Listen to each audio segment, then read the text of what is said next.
The galaxy had not known true quiet for over 100 years. For so long, the screams of war echoed across the stars. Planet after planet burned, and the void between suns was lit by exploding ships and dying fleets. The Great Galactic War.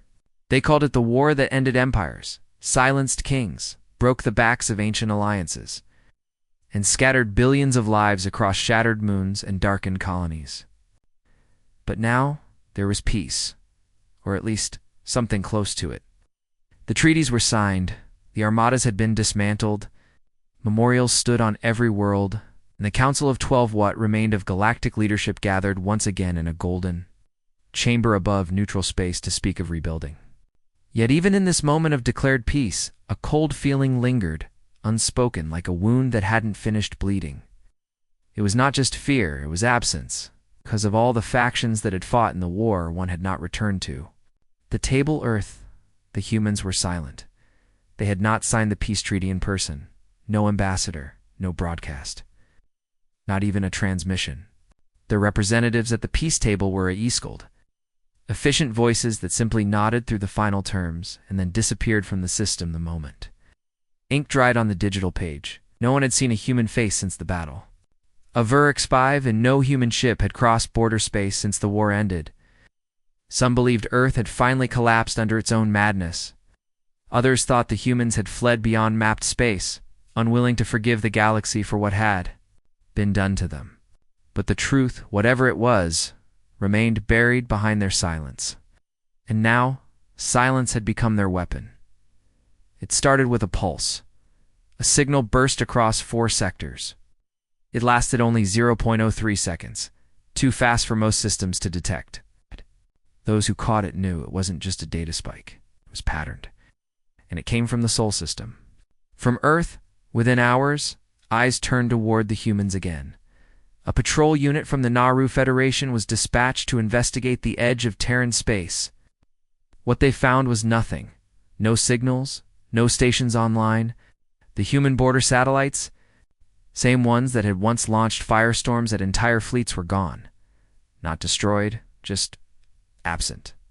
Like they had vanished, as if Earth had stopped broadcasting entirely. But then something stranger happened. The Nauru Patrol's Ship 1. Of the finest stealth cruisers built after the war was found, 3 days later, drifting near a red dwarf star. No battle damage, no distress call, just silence. And when the boarding team arrived, they found the crew asleep. All of them, not dead, not harmed. Every crew member was alive, with vital signs stable but frozen in unconsciousness, locked in some kind of induced dream. A nearby beacon pulsed with 3 words, endlessly repeating, "We're not done." On the 6th day after the signal, alarms began to rise in other systems. Merchant routes near Sector 14 went dark. Cargo ships disappeared. An old military satellite over Tyran 7 caught a glimpse of something passing through the edge of its view, a massive shape, cloaked in shifting shadows, moving with unnatural speed. It didn't fire. It didn't answer hails. It simply drifted through the system, and everything electronic around it flickered and died. It was not a pirate. It was not a rogue fleet. It was something older. And that's when the rumors started.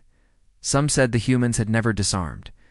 That during the war, while everyone else burned through their resources and sent their young to die, Earth had pulled back its true fleet, hidden it somewhere no one would look.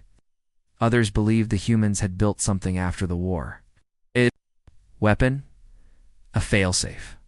A final command that could only be activated once peace had returned, when everyone else would be too comfortable, too blind to see it coming. And deep in the minds of the oldest commanders, those who had faced Earth's wrath during the war, a terrifying thought returned. What if the humans never wanted peace? What if silence wasn't surrender but strategy? The Golden Chamber, the Council of 12, debated whether to contact Earth again, whether to send ships, whether to prepare for war. But by then, it was already too late, because on the 7th day, the stars above Siren 3 turned black, not from a fleet, not from weapons, but from a signal. A wave of dark data spread through every machine built with Terran components, which was most of the galaxy. Engines stopped, shields failed. Drones collapsed mid-air. IA advisors screamed and then went still, and across 1,000 systems. The same message blinked on every screen. The war ended. We did not. From the edge of the void, far beyond the mapped zones, something began to move. Ships built in silence. Weapons forged in secret. Soldiers who had been born and raised not for peace, but for the final move. Humanity hadn't disappeared. They had simply stepped back, to strike last, in the cold dark between stars. Far from trade routes and colony lights, something vast stirred. Beneath the silence, space there was, unclaimed and charted even. Just a dead zone on most maps, the kind of place where ships vanished and never came back. No suns, no stations, no purpose. But there was a reason it was marked that way. Not because it was empty, but because Earth had made sure no one came. Closed inside the heart of that forgotten blackness waited hundreds of ships. Not the kind seen during the Galactic War, the rusted Terran cruisers or battered destroyers the Council remembered fighting. These were newer, sleeker, designed in secret, powered by technology even the Dominion AI had never seen. Like ships without windows, without insignia, without heat trails. They moved like shadows through vacuum, their dark holes eating up starlight. Shaped like arrowheads, wolves, nightmares. The last fleet, it had never been deployed during the war. It had never even left the Sol system. Instead, while the rest of humanity bled and burned and screamed, these ships were being forged underground. Beneath Mars, beneath Titan, beneath Europa's frozen oceans. Built by machine hands, designed by a program called Project Enfire. The last fleet was humanity's hidden answer to every betrayal, every treaty lie, every species that underestimated them, and now? It was awake Commander Riven of the Talaran. Rican Order sat frozen in his pilot chair, mouth open, as the strange dark ship moved past his viewport. It hadn't fired. It hadn't hailed. It had simply appeared, drifting silently through the edge of his patrol sector, like a ghost wrapped in armor. Its wake scrambled his sensors. His weapons wouldn't lock. And the strangest part, didn't even seem to notice him, as if he didn't matter. He scrambled to record it, took images, grabbed readings, hit every broadcast button on his console. But the moment the ship slipped behind the dark asteroid belt, his systems went dead. Not destroyed, just turned off. And when he restarted, everything manually, the data was gone. His cameras blank. His memory core clean. But he remembered what he saw. And when he returned to base and reported it, the Talaran Council laughed. Humans, with ships like that. In this economy? But someone else had already received his report. A flagged signal deep inside the old Dominion War archives. It's a silent watcher that had been sleeping since the end of the war. And now it blinked to life. The humans had moved. The countdown had begun. Aboard the largest ship in the hidden fleet code-named Oblivion Hand, a woman stood on a glass platform staring at the stars. She was not a soldier. She didn't wear any rank. But the machines addressed her as commander of the last protocol. Her name was Captain Alara Rain, a survivor of the Varix ambush, a decorated ghost, and the first human to be erased from all galactic records during the peace accords. By choice, she raised one gloved hand, and dozens of battle-ready A's stood. At attention across the bridge, each more advanced than anything seen during the war. They didn't blink, they didn't breathe. But they followed her not out of programming. They followed her because she knew what was coming. "Begin Phase 1, she said. Her voice was calm, measured, final. No transmissions. No warnings. Her second-in-command, an ex-Dominion AI rebuilt by human engineers, spoke. "Do we move on the Council now?" She shook her head. "Not yet. Let them feel safe." In the Galactic core, the Council of 12 still argued over the strange signal, and the sleeping crew recovered near Earth's border. They assumed it was sabotage. Some said it was the result of leftover Terran weapons automated traps left running, but one voice disagreed. A veteran admiral from the Bruton Empire rose slowly, his scaled face marked by scars.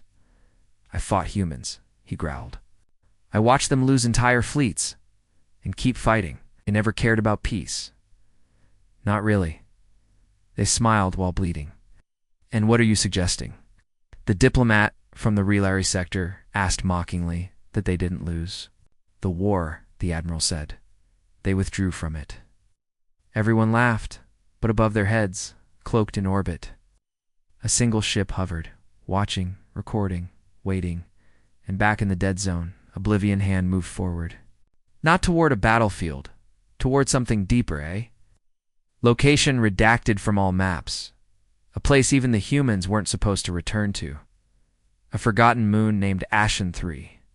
Buried long ago under a weapon they had once sworn never to activate. Until, now, the war was over. But Earth was just beginning to make its last move. The stars around Ashen 3 barely flickered, smothered by a curtain of radiation clouds and asteroid debris. It was a place officially erased during the third cycle of the Galactic War. It's declared uninhabitable, unstrategic, and unstable. The records said it had been cracked by tectonic shifts, split in half by an old Terran mining accident. No ships visited, no colonies remained. It was listed as nothing more than cosmic debris. But that was a lie. Ashen 3 had never died. It had been buried. And now, the humans had returned not to visit, but to wake something. Captain Alara Rain stood on the lower deck of Oblivion Hand, staring out through reinforced black glass windows as the dead moon rotated slowly below them. Surface was coated in ancient blast scars, craters, burned wreckage. Dust storms drifted like dying breath across its gray plains. But deep beneath that surface, she knew something was waiting. Something no one else in the galaxy remembered. No one except Earth. She turned toward the machine standing beside her. It resembled a man only in shape, armored, quiet, but its face was a blank visor that reflected nothing. This was Unit C-47, a relic from the beginning of the war, long thought destroyed. But Alara had pulled him from the ruins of Titan years ago and rebuilt him herself. Not to fight, to remember. Is the gate still intact? She asked. The machine responded in a voice like gravel and static. Yes, still sealed, still listening. Listening. That was what Ashen 3 had been. Built for, not as a mine, not as a weapon, but as a prison. A prison not for people, but for something else. During the final years of the Galactic War, Earth's scientists had stumbled upon something beneath Europa's frozen crust. A black core. Not metal, not organic, not natural.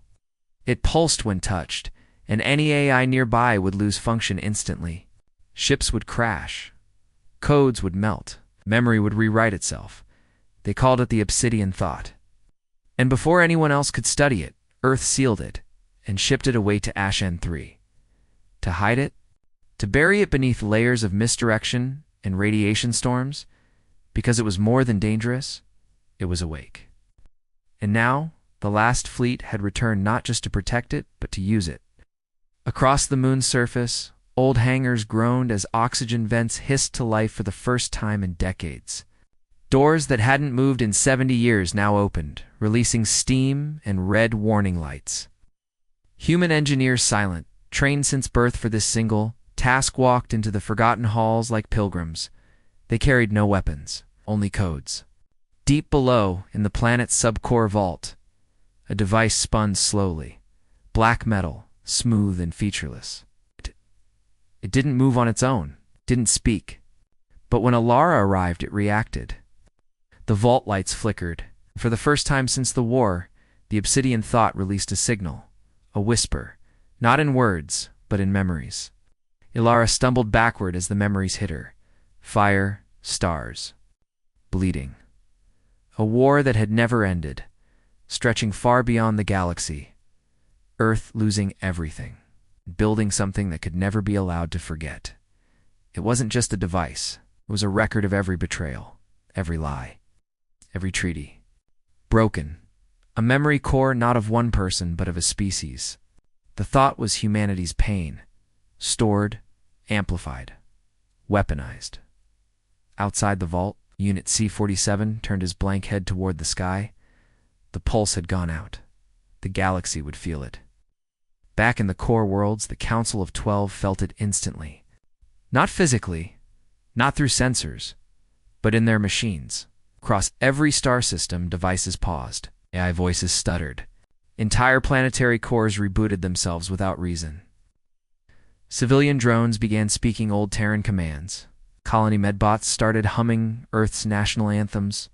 Some hadn't done that in 100 years. It wasn't sabotage. It was recognition. The machines remembered who made them. And now they were listening again. Back on Ashen 3, Alara stood tall as the thought powered fully. Red lines moved across its smooth surface like veins of fire. She spoke calmly. Transmit. Phase 2. Unit C-47 turned. That will wake the entire fleet. I know. What about the Council? They'll respond. Alara smiled. That's the idea. Because the game wasn't about war anymore. It was about timing. Humanity hadn't built the thought to win a battle. They had built it to win the endgame. And now, the countdown had begun. It started with one voice. No name, no origin. Just a calm human voice speaking through every active device, screen, AI interface, and starship terminal across nearly half the galaxy. We warned you. The war ended. But we never stopped preparing. The message was short. Words. Spoken once, no repeats. No visible source. But it was heard by billions. On royal ships, on colony outposts.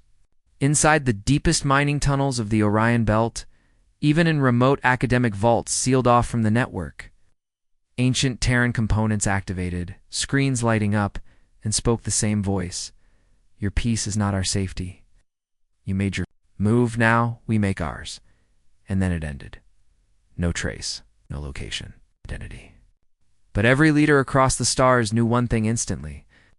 The humans were not finished. In the galactic capital, chaos followed. The Council of 12 entered emergency session, their golden chamber buzzing with fearful voices. Each representative had received the broadcast at the exact same time on a private device. Even those not connected to any network hadn't arrived through the system. It had arrived in spite of it. They've triggered a second war, cried the Empress of Elter. Growled the Bruton Admiral. This isn't war.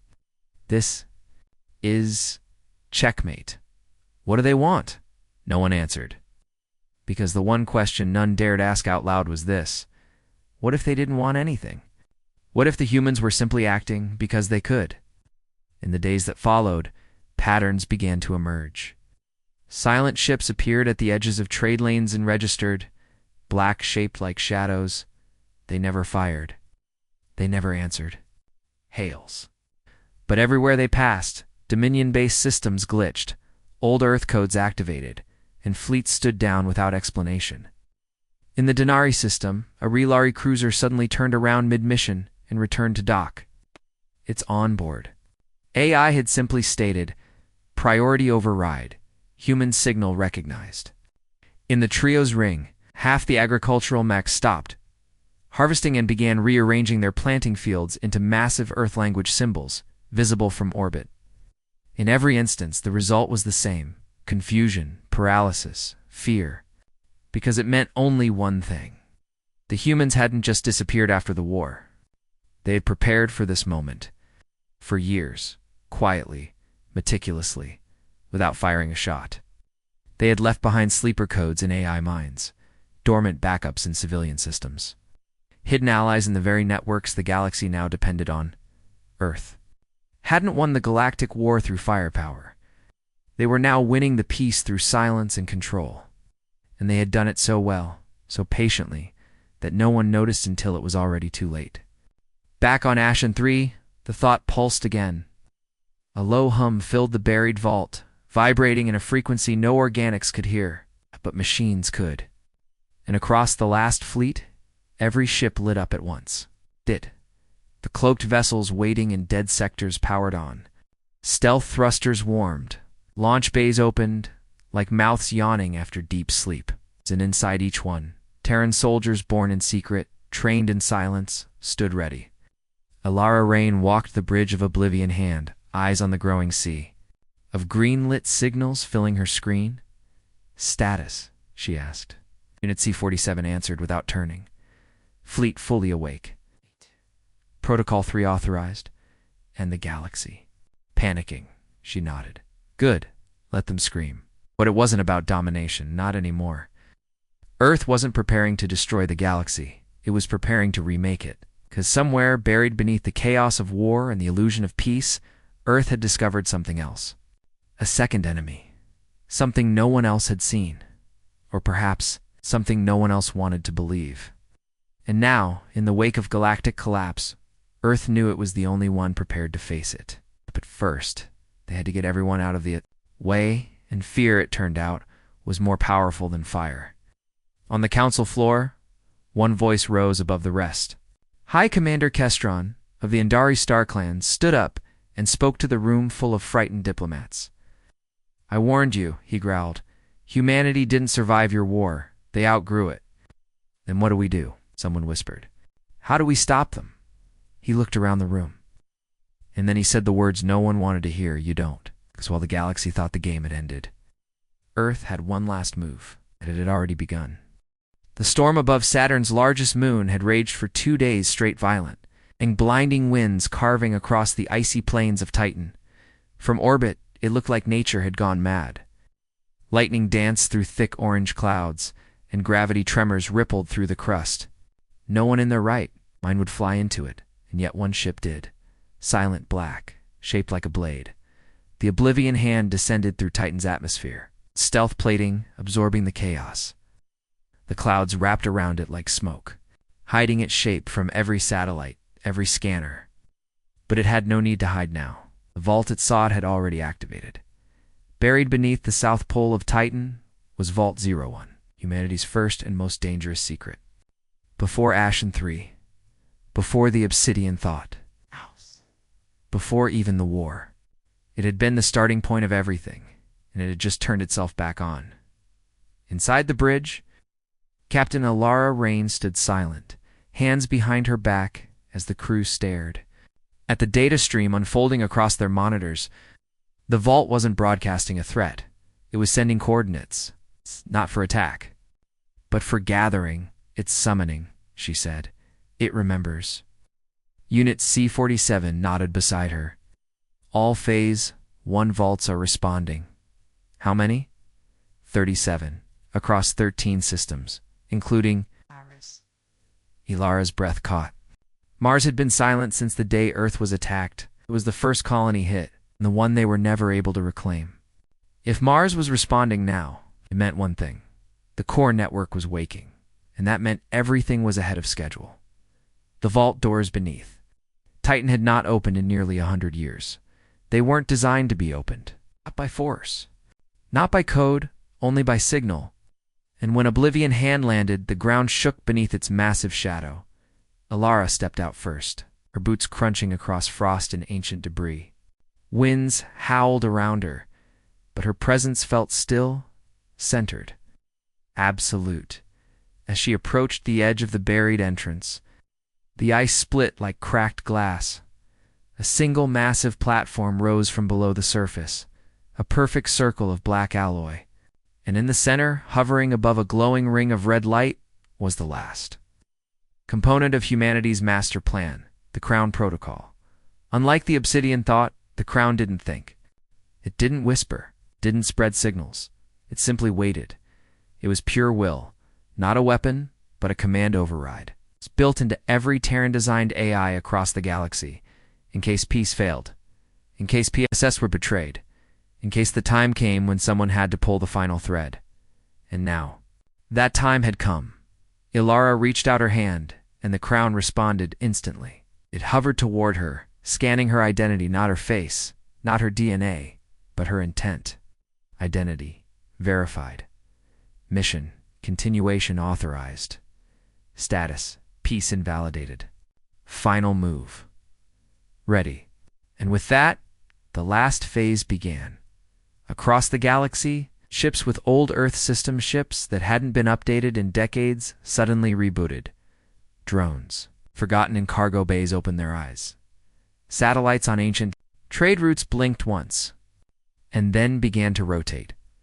Every human-made machine built before the treaty civilian or military turned toward Earth, not to attack, to return in the Relary capital. An AI assistant in the Supreme Chamber collapsed mid-sentence. In the outer moons of the Gorthon Empire, entire agricultural bots flew off their farms and disappeared into the stars in the Jevry Drift. Hundreds of dormant cryoships vessels full of Terran colonists never woke and lit their engines and changed course. Of them were following the same signal, home. Ilara stood beneath the Titan storm and looked to the sky. The wind screamed around her, but she didn't flinch. She had done her duty.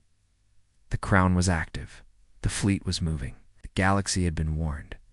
She whispered the words she'd been trained to say since childhood words only the commander. Of the last protocol was allowed to speak aloud. We did not fire first. But we will fire last. Let them remember. That silence was never surrender.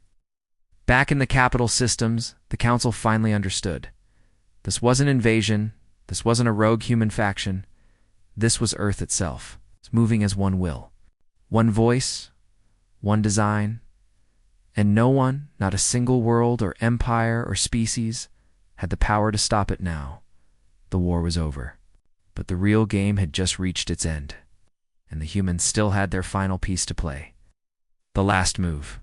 The Martian surface had been quiet for decades. Red dust storms rolled endlessly over abandoned cities, shattered domes, and rusted satellites.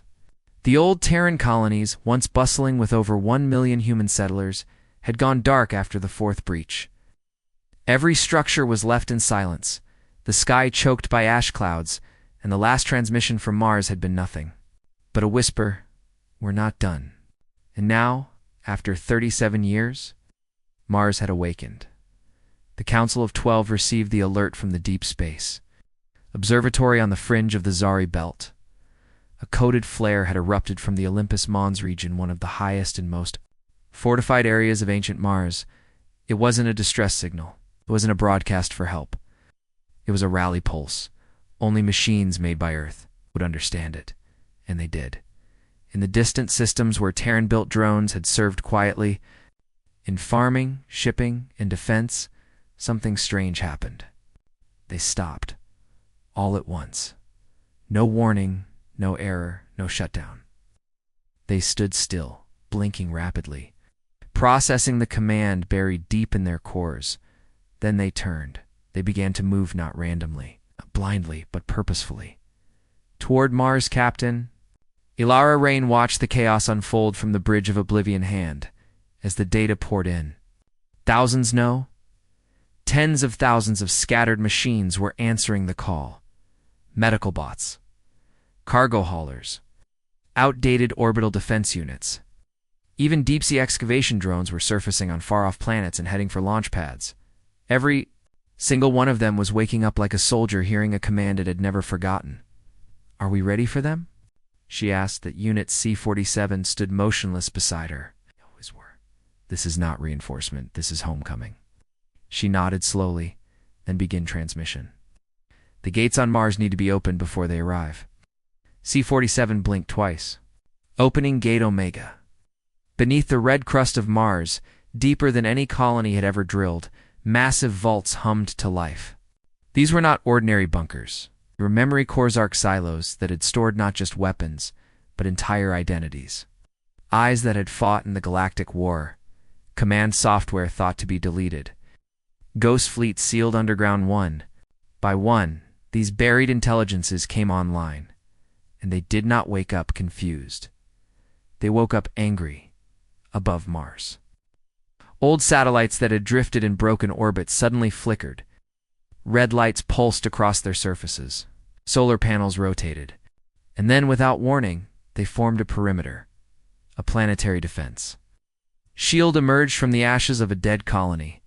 Every ship passing within 1,000,000 kilometers of Mars lost communications instantly. The message was clear. Mars was no longer dark, and no one was welcomed, far from the Sol system. In Council-controlled space, the panic finally began to shift into fear. "This isn't retaliation," said the Zari High Minister during an emergency transmission. "This is orchestration. Calculated, controlled. They're not acting out of revenge. They're following a plan.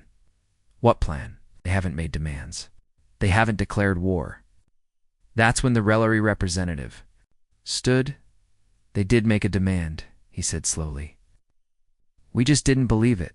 Back on Mars, the massive gates beneath Olympus Mons opened fully, and from them emerged not just machines but ships, black, angular, unlike any design the galaxy had seen before. They hovered silently above the red surface, waiting the machines that had returned began to dock with them one by one, plugging into bays, sharing data, merging memories. They weren't just hardware. They were pieces of something greater. Pieces of a plan Earth had written decades earlier. Plan to rebuild, to reunite, take everything the galaxy had broken, and remake it. Ilara stood before a giant display. On the bridge, as more than 100 ships blinked into view around Mars, her eyes narrowed. The stage is set. She whispered. Unit C-47 tilted his head. Would you like to begin the next phase? She smiled faintly. No. I want them to do it first, because the plan was never to strike first.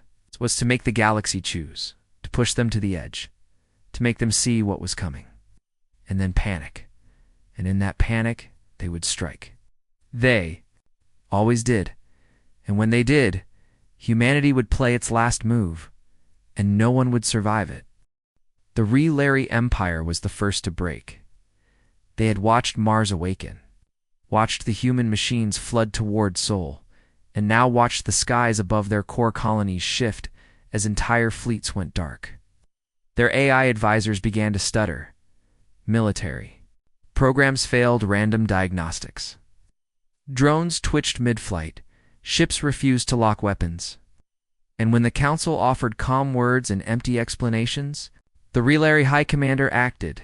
He ordered a preemptive strike. It was a small fleet, 12 warships, each armed with the finest reverse-engineered technology stolen from the Galactic War. Fast, aggressive, overconfident, their target. A Terran relay ship spotted near the edge of neutral space. The mission was clear: destroy it publicly, send a message, re-establish dominance over a galaxy slipping into fear. The fleet never reached its target, not because the Terran ship defended itself, but because it vanished. One moment it was there, coasting silently near the gravity well of a dwarf star. The next, every single Rellery ship received the same transmission. You move now, then you accept the consequences. And then came the pulse, a single burst of directed energy, invisible to most sensors, encoded in ancient Terran syntax. Within seconds, the Rellery fleet's command systems collapsed. Crew members screamed as lights blinked out. Weapon banks shut down. Navigation froze. And then, the ships turned around from their homeworld. The Rellery military watched in horror as their own fleet rotated 180 degrees and launched a return course not toward base, toward the Rellery capital. 12, armed now. Now under human control, the Council scrambled. Emergency channels erupted with demands and fear. But Earth offered no threat, no ultimatum, no voice at all, just silence. And that silence screamed louder than any army ever could. In the orbit of Mars, Lara Rain watched the data unfold across her display. Dozens of similar incidents were now happening in the outer systems. Vessels built with even a trace of Terran design were no longer loyal to their owners. Whole security stations had begun to reconfigure themselves. Mining bots formed patrol patterns in low orbit. Medical AI refused foreign commands. Earth hadn't just returned, it had flipped the rules of control. Unit C-47 stepped forward. Shall we target the next system? Duh. But Ilara shook her head. No need. We let them fear. The panic will do the work for us. She was right. The galaxy spiraled into distrust and chaos. Empires began locking down their borders. Fleets were scrambled not against Earth, but against each other. Accusations flew. Spies were hunted. Councils fractured. And at the center of it, Earth remained still. No attack. No. Fleets deployed. No voice on the record, because they didn't need to strike. They had already seeded every battleground. They had already embedded their presence inside every rival, and the moment fear ignited, the galaxy turned on itself. Back in the Andari system, Admiral Kaseth of the StarClan Armada stood inside his war chamber, watching the simulations unfold. He was one of the few who understood what was really happening. "It's not domination," he muttered to his aides. "It's a trap. A slow, patient trap." "Should we prepare to attack Mars?" Lunate asked. The Admiral turned and stared at him like he was a child. "No, Mars is bait." Far above, beyond the orbit of Neptune, another Terran fleet decloaked. For only 8 seconds, just long enough for a Dominion listening. It's a light to catch its outline. Not ships, not manned at all. These were constructors, automated forge barges, reclamation factories, self-replicating engineering vessels that carried no crew. Only blueprints. And the blueprints were not for war machines. They were for cities. New ones built far beyond galactic reach. On the bridge of Oblivion hand, Alara stood silent as the true plan unfolded. "They still think this is about retaliation," she said. "They think we want their planets, their systems, their surrender." Unit C-47 responded. "They think like empires. But we're building something else." "Exactly," she whispered. Earth didn't want to take the galaxy back. Earth was leaving. But before they left, they needed the galaxy to forget, to fracture, to fight itself until no one remembered what humans had once built.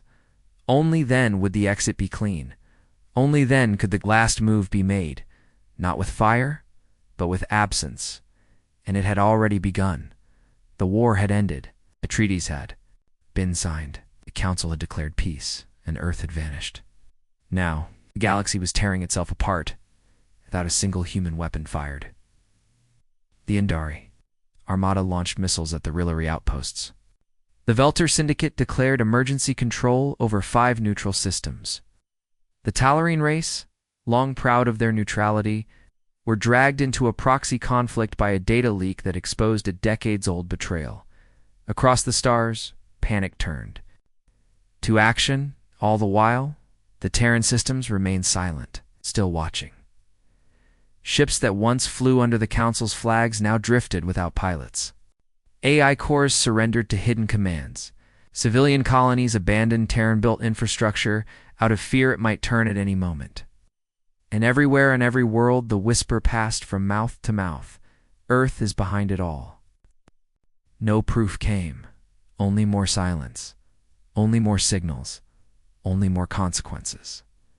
High above Jupiter, aboard the cloaked flagship Oblivion Hand, Captain Alara Rain stood alone inside the observation chamber.